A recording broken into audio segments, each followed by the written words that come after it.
feeling like a shark in a shrimp tank. Big fish, small pond in the shrimp tank. When it's sink or swim, only option is to win. In the murky water, not a thought of giving in. Welcome to the shrimp tank. Want to put it all together, this is big thanks.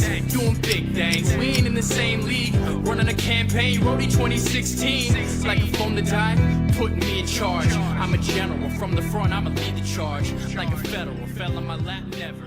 Going hard as ever.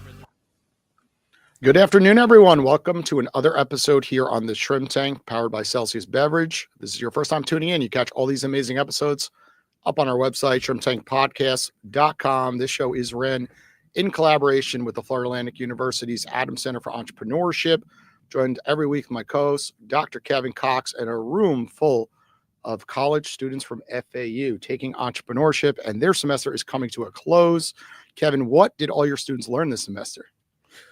Well, all things early stage startup, right? From opportunity identification to how to build a business model around something.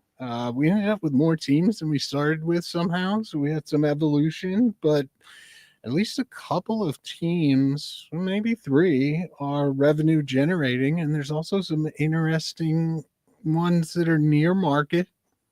That's pretty impressive. What have they learned through the Shrimp Tank? This is the first time a professor, I guess, like yourself has, put a podcast show part of the curriculum, and having students show up to the studio and get real action happening from entrepreneurs speaking, and telling their story, and then afterwards talking one-on-one with the guests themselves. So what has the feedback been so far?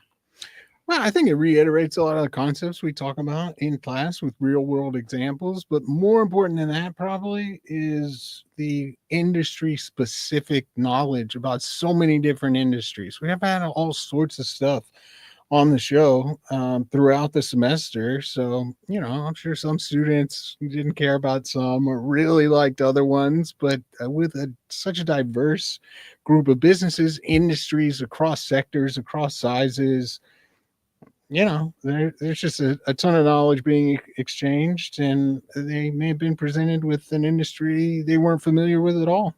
That's true. Well, I think there's going to be a lot of success stories come out of this. I think a lot of students are going to sit through the Shrimp Tank podcast, collaborate with a lot of our past guests, either through internship opportunities or real careers afterwards. And I think they're going to get the itch, to jump in early. I think we see the data supports taking risks when you're young and going forward, because you have less to lose, of course, and seeing massive amount of success stories coming out of there, where we'll see more folks on 30 under 30 list that have come. I was about to say, maybe the next show. Forbes 30 under 30 sitting in the audience right now. We've had 7 of them at FAU in the last handful of years. Well, let's get into the show. Make 8 and 9 through the Shrimp Tank audience. I like it. Gene. There you go. Let's kick things off. Gene, you brought a nice banner behind us. Can you tell everyone that's sitting in our audience a little bit about the brand in under 60 seconds? We want to hear your elevator pitch. Go for it. Absolutely. Well, welcome to the Shrimp Tank, and it's my first actually live show, live podcast. So it's pretty cool. I've done many podcasts, but first time live audience. So glad we to like be the here. Authenticity, of course. So yeah, we like glad it to be raw. here. Yeah, glad to be here. So just a little bit about myself. I came here in 1991. I came from Russia, from Moscow, as a refugee, and it was October 2026. The 3 days before that, actually, I woke up. My mom woke me up, and we actually saw tanks on the street.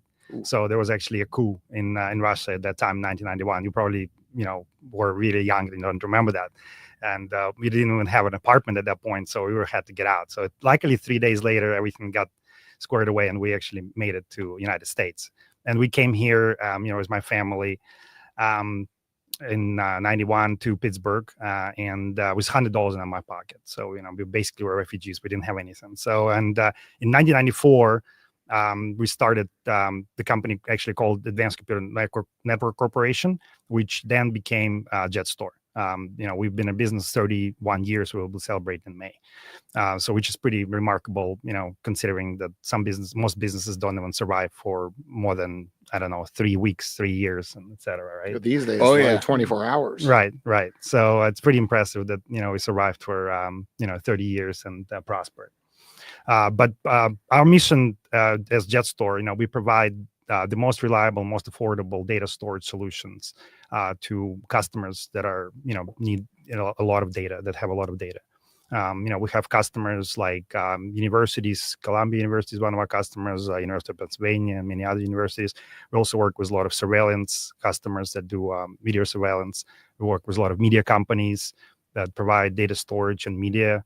And we make appliances right here in Pittsburgh, and now I'm actually moving to Florida, and we're actually developing Florida market. So that's kind of a short version of what we do. Okay, so let's dig into that a little bit more, because the students are probably not familiar with it, and they are young. Right. Younger than you were guessing. They weren't young in 1991. I was young in 1991. They weren't born yet, Gene. Right. So, right.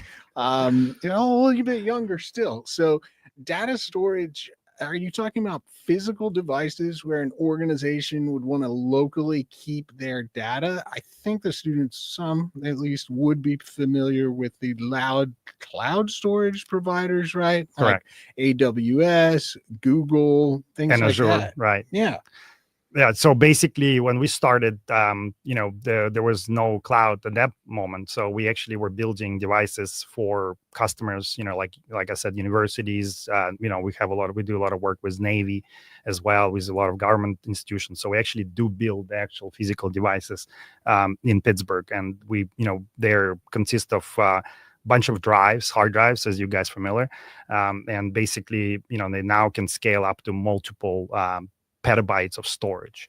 And we do work nowadays with cloud providers smaller than AWS as well as Azure and Google, but we provide private cloud for them. So yes, correct. We actually build physical appliances right in Pittsburgh, and we actually distribute them all over the world. So that's basically what we do. So.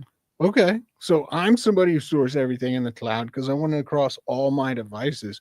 Why do your customers need the physical storage still in 2025? What are some of the various reasons they might really need it just on location, physically there, not on some cloud somewhere, distributed on some blockchain, or whatever other option?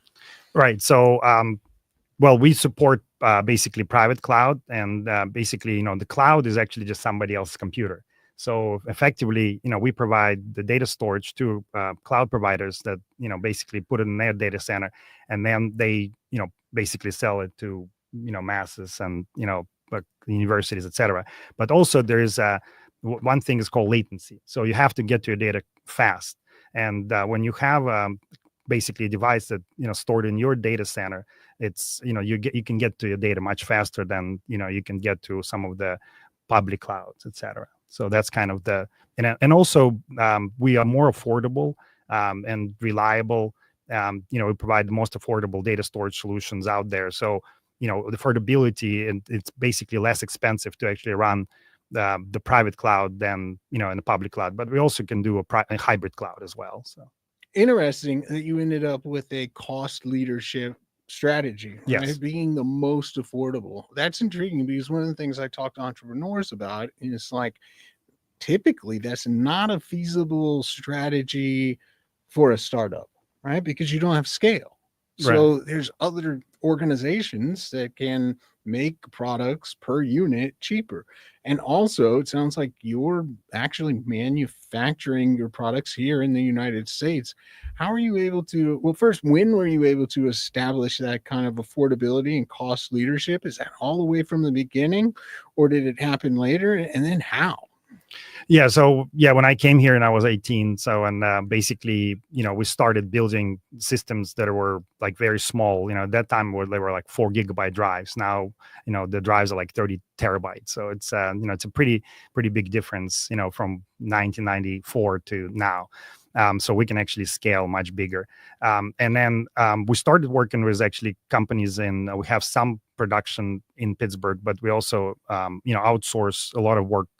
We actually work with guys in Taiwan. So we actually bring a lot of stuff from Taiwan, and we buy, hard drives from different manufacturers. And then we basically put it together, do testing and assembly and sales in Pittsburgh. And then we ship it, across worldwide. But we've been competing against companies like Dell and HP and Pure Storage Network Appliance that are like, really, really big. And, we actually were able to compete and stay in business for all these years. And we generated over probably 150 million in sales in all those years. Wow. Yeah, and we got absolutely zero, funds from VC, outside funding. So that's another thing. We started in our basically apartments, and then we grew and grew, and it was well, everything was completely organic. There was no outside funding. So let's look back at the last 30 years. What's the hardest thing you would say being the founder, right? There's been a lot of cycles in the last 30 years with technology. Yes. A lot of shifts in the stock market, of course, HR policies. Like there's so many shifts running a business. And like you said, it's like most never make it past a couple of years or 10 years. And technology changes, right? And you stayed, in this same world of storage that entire time. So share with all the students, what has been the hardest part of your journey?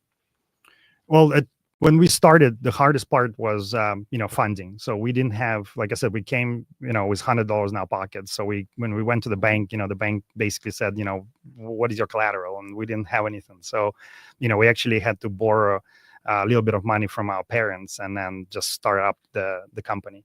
And then, we assembled a small team, and then we started working. We basically were knocking door to door to businesses because we are, B2B and we're not B2C. So, we started looking for, like, at that time they were called ISPs, Internet Service Providers. So that was one of our first customers. And then we also got GSA contract, which is it's a government contract that we've been working with Navy and DoD, et cetera. And then, we started working even with international customers. We actually have 50% of UK police that run in JetStors. And then we were able to get actually JetStor into all US embassies and US consulates. So how many clients or customers do you have these days? We have probably about 2,000 to 3,000 customers that we've had over the years. So yeah, and we ship worldwide, we ship. And how many everywhere. employees? So we kind of get the grasp of just your brand in general. Yeah, so basically we have about 10 employees. So we are not a small, we're not a big company. We're pretty small, but we have, like I said, we have a very, humble team. So we have a small team, but very, very efficient. Kevin, I love stories like this where you could have 2,000-3,000 customers, but manage it with a team, 10 to 15 people. It's quite amazing, right? Yeah. Like so often people would have thought like your answer was going to be like 500 employees, right, for example. And, it's just amazing with technology, what you could do today, with all these advances with AI and just, having a proper structure of a business and the correct processes and the correct sales team. Like, tell us about the sales team a little bit, right? You have 2,000-3,000 customers. Like, is it all referral based at this point? You guys just do such a good job and it's so cost efficient, or are you guys still door knocking? Are you still out there messaging people on LinkedIn and saying, hey, you should set up a meeting with our team and we can save you a lot of money? Like, what is that process like? So when we started, we were doing a lot of trade shows. We were doing a lot of, knocking on the doors. But later, we actually had a lot of referrals that, customers were referring business to us, like whenever they would move from one organization to another. But then about 5 years ago, I got onto LinkedIn and then I started doing a lot of messaging. So now I have over 32,000 followers and connections. And that's one of the things I recommend you guys do as well. Do a lot of networking on LinkedIn and, just doing a lot of networking events as well. That's what I've been doing for the past 5 years, a lot of messaging and et cetera. So, and then we expanded our sales team. So now we have people in Texas and California, et cetera, and now in Florida. And we are actually knocking on the doors still. Did you actually move to Florida for business purposes or more for personal reasons, would you say? I just like Florida. I like the sunshine state. So and I also want to develop more business here as well. So we actually have now Chad, who is also our rep, and we actually just did an exclusive customer. We have an exclusive partner now with ProLogic in Miami. So we actually now looking for, we do sell through a lot of partners. And so, we just signed up a new partner here in Miami. So. Yeah, that's fantastic. I'm a big fan of South Florida as well. So welcome. And we're definitely glad to have you down here. Not to mention, no state tax and business friendly environment. Yes. Florida's a good place to be. And pickleball. He's a pickleball player, Kevin. Oh, So he's okay. gonna- Just getting into He's it. gonna Yeah, just come out getting and into play it. you and I one day at in Oh, Boca he's somewhere. down on my level then. We don't want to play Jason yet. He does that all the time. So I'm surprised, a little bit surprised that in your industry, right, tech related tangential space, right, we've seen a ton of acquisitions. Has anybody ever offered to buy JetStor? Well, it's funny you say that because I guess I'm gonna reveal it, but it's already public information. I actually sold my company, so I do have a new owner. So, but I'm still with the company. Oh, So here's a big news for you guys. So here's a big live announcement. breaking on the Live shrimp breaking tank. on the shrimp tank. Ah, So the current CEO, I did notice founder and CEO. So Yeah, when I was on I'm LinkedIn- just a founder. So Ah. I'm just a founder. So I'm actually I sold a year ago. A year and a half ago.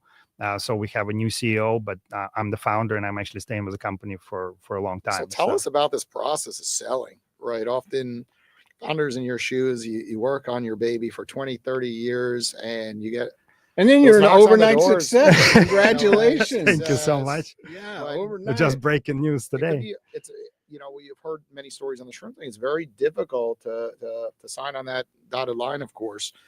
It's like your baby, and do it yeah. officially and take that next step, the next part of your journey. So tell our audience what you went through emotionally, what it was really like, because some founders never do. They never sell. It just, Right. business closes one day. I did not think I was going to sell the company. I did not think that the company was sellable because I was running it as a lifestyle company. I wasn't running to sell.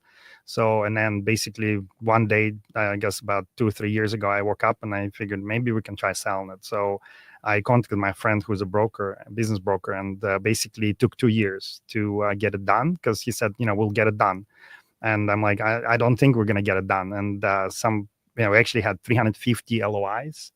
That people were interested, so they signed LOIs, and then we through 3 rounds of different buyers. We had 3 different rounds of buyers, and then I finally settled on it was between 2 guys. One was in Atlanta, one was in Austin, and I decided to go with the guy in Austin. Yeah, this is interesting, and it's one of the things I've been talking with students about and trying to build up as an educational capacity for our center here.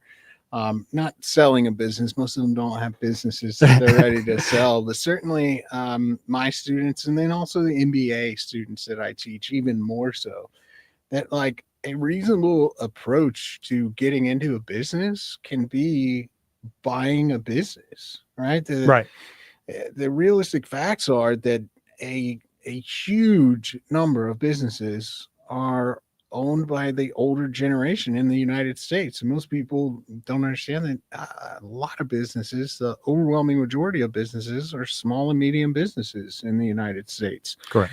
And those people are going to retire.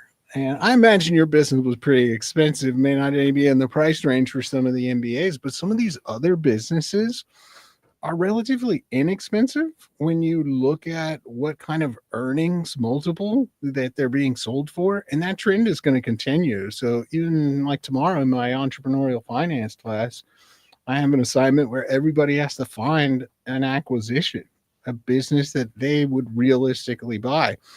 Not to mention they're somewhat affordable, but many people, certainly MBAs, might qualify for an SBA loan in which they don't need all the capital to purchase the business. They need a relatively small percentage of it.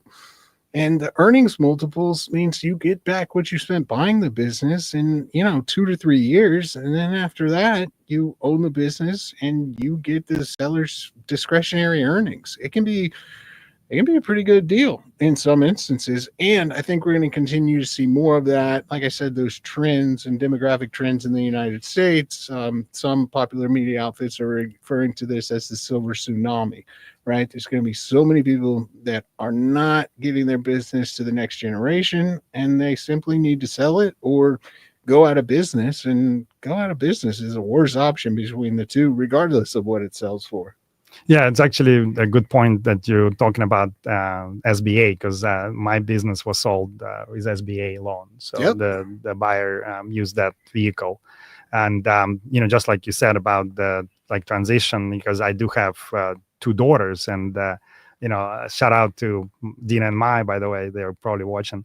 But basically, they didn't want to run the business, or maybe they did, but I didn't explain to them what the business was. So, I ended up selling it. So, but yeah, it's I it's get very, a lot very of interesting. students when I ask them what they want to do. They want to work with their parents.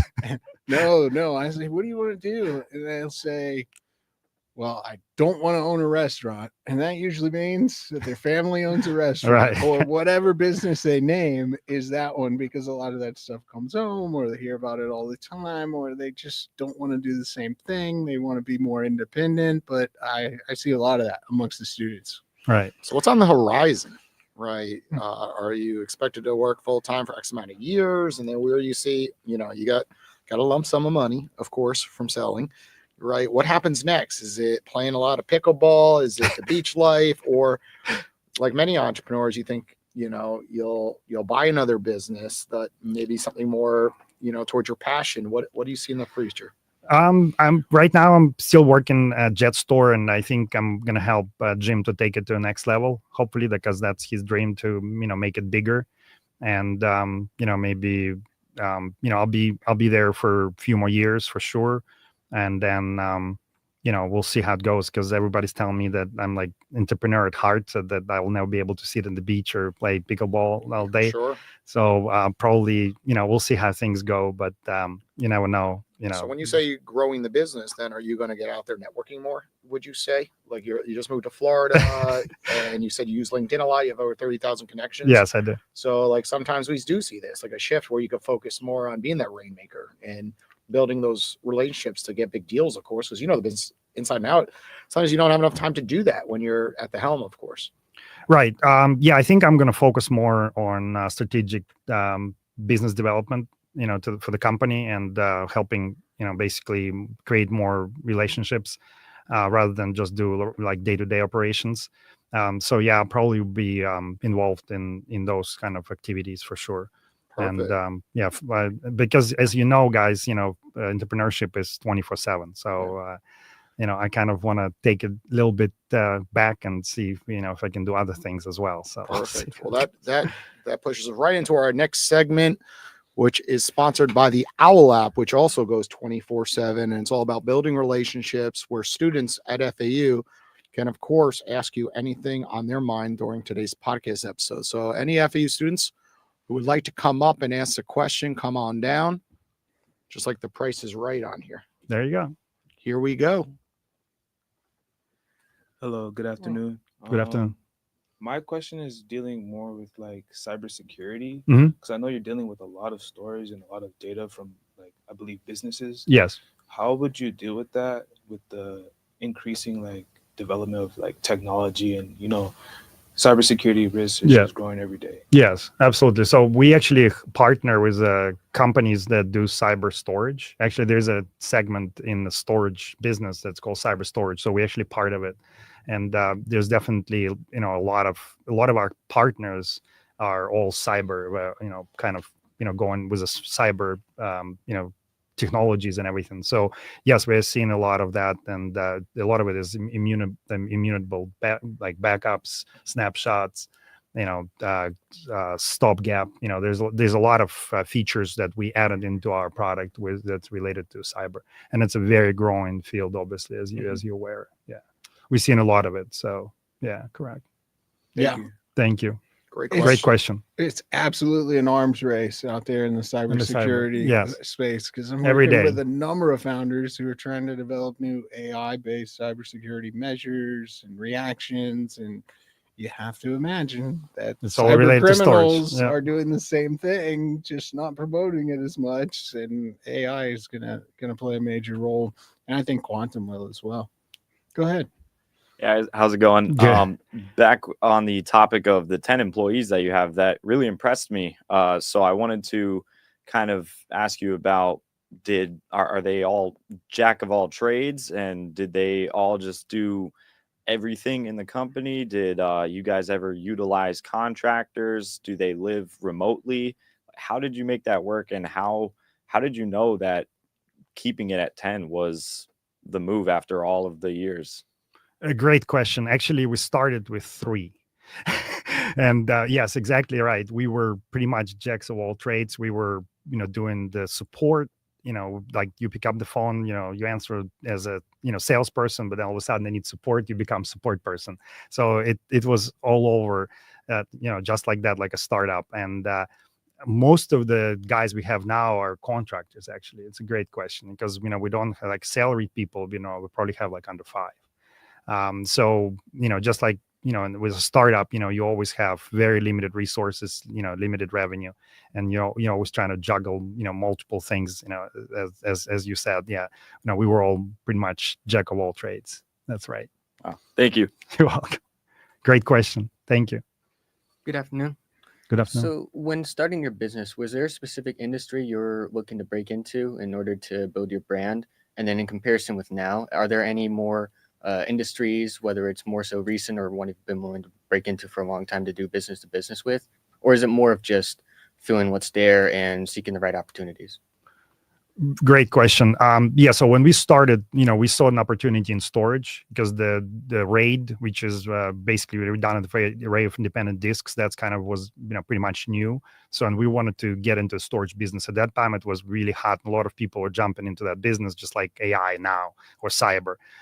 So, in 1994, it was very, very hot to get into storage business. But now, we see a lot of things with AI. That's kind of the new, things where we are seeing to new technologies. So, yeah, great question. Thank you. Okay, that brings us to our last segment. Kevin, I'll let you do the honors. Our last segment, huh? Yeah, great. What is our last segment today? Let me ask you a couple other questions before we get out of here. So how about some cultural questions? What was the most surprising thing to you when you first got to the United States? The most surprising things when I got to the United States, it was a culture shock. I was 18 years old. We, in Russia, back in Russia in 91, there was pretty much, very, very bare things. We came with $100 in our pocket. So we came like, it's just coming from, one thing to another. And it was just a complete shock for us. We were just, very, very surprised what we were seeing and what we had to go through, because we had to start from zero. And that's the thing about entrepreneurs. You kind of start from zero. I always say it's like jumping in the water and start swim, learn how to swim. Okay, I got another question related to that, seeing as you're so entrepreneurial. Is there one business that you would advise, or personally you would never want to start or own, that you could think of? Never want to start or own. It's a great question. I don't know. There's some businesses that just, I think, require a lot of capital. Yeah. So I think that's something that, you have to find something where you can raise money, but not something where you have to raise probably like hundreds of millions of dollars. Unless Did you ever build a mobile app like Owl? I would. That's quite a capital. It was a lot of capital. I can try. Yeah, I probably would. Yeah, I think it's a good idea. Is that all? Yeah, I think it's a good idea. You bring up costly projects. That's why I bring that up. You're right, because a lot of tech is very top costly. of mind. Developers are quite expensive, of course, and yes, everyone wants to go out and build a mobile app today. And yes, it's difficult due to the cost of individuals. Literally, it's that simple. I think with AI it may be easier at some point. I think the AI is going to bring a lot of very, very interesting innovations to us. So I think it's going to be very, very interesting to see what's going to happen within the next 5-10 years. Have you integrated AI into your storage? Yeah. What about? I was going to ask actually, on the employee side. Are you having your employees use AI? Are they using AI? Is it integrated into the customer service side of the business rather than the products? Both, yeah. So we are integrating AI into the product, where basically we are trying to do a lot of predictability to how the error handling, etc. As well as on the employee side, we're using a lot of kind of chatbots. It was with support and content generation. So we're using a lot of AI. That's right. Yeah. Okay. And what about the tariffs going on? Right. Obviously, as a manufacturer, great question. right? Yeah. You're the cheapest on the street, you say, with the highest quality, right? And great customer service. But you brought up that you're bringing items overseas, on the Yeah. manufacturing side. So, is all this stuff out there a lot of talk? Is it really impacting your business? I think there's a lot of videos that misrepresent the math, right? Everyone's forgetting that it's on the cost of the product. So if an item's selling for $100 and like it's going up 100%, it's like, no, it's not going from 100 to 200. The item costs $10. It's only going up, on the cost side of it. So the actual Right. consumer is not going to be as impacted as people really are talking about on TikTok, for example. So can you kind of share from your perspective how it's going to impact things? Yeah, it's a great question. Basically, as soon as they announced it, because we bring a lot of stuff from Taiwan, so it was 32%. I mean, that would have been a pretty big hit for us. So then I guess a few days later, they announced it was like going to be 10. Yeah. We just started basically importing stuff again because we put it on pause. So now we start bringing stuff back into the US from Taiwan, and it's about looks like 10%, hopefully. Okay. Right now, we are pretty much offering the same pricing as before tariffs, so we're eating the 10%, and we'll see how things go. What they negotiate, because I think Taiwan is very heavily negotiating with the administration to see what maybe it will be net zero. Well, that's what we're hoping for. Nice.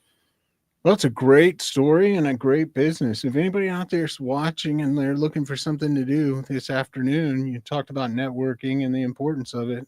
Come join us for our innovation celebration, where we'll announce the winners of the 2025 College of Business pitch competition, where a bunch of students, finalists, pitch their very own business ideas, and we're going to pick a winner and give away some seed funding to all those who made it that far in the competition. That's Great. pretty awesome. Well, Gene, Now it's going to be between pickleball and this event. Oh yeah, one big circle, of course. Well, Gene, thank you for joining us on the Shrimp Tank. Thank For you. audience listening, if they want to get in touch with you, of course, they can reach out now on the Owl Lab. But what are other ways to find you? LinkedIn, you mentioned. Yeah, LinkedIn, and my email is gene@acnc.com, gene@jetstor.com. So they can contact me on LinkedIn, and I have a lot of connections. You can follow me. If you're looking for internships or any help, I can provide. I've done some work with other colleges, and we're able to mentor students or anything you guys need. I'm here to help. Awesome. Well, thanks again for joining us on the Shrimp Tank. Everybody listening, we'll be back in the coming weeks. We're taking a little bit of break, and then we'll be back with the next semester of students in May. Take care, everybody.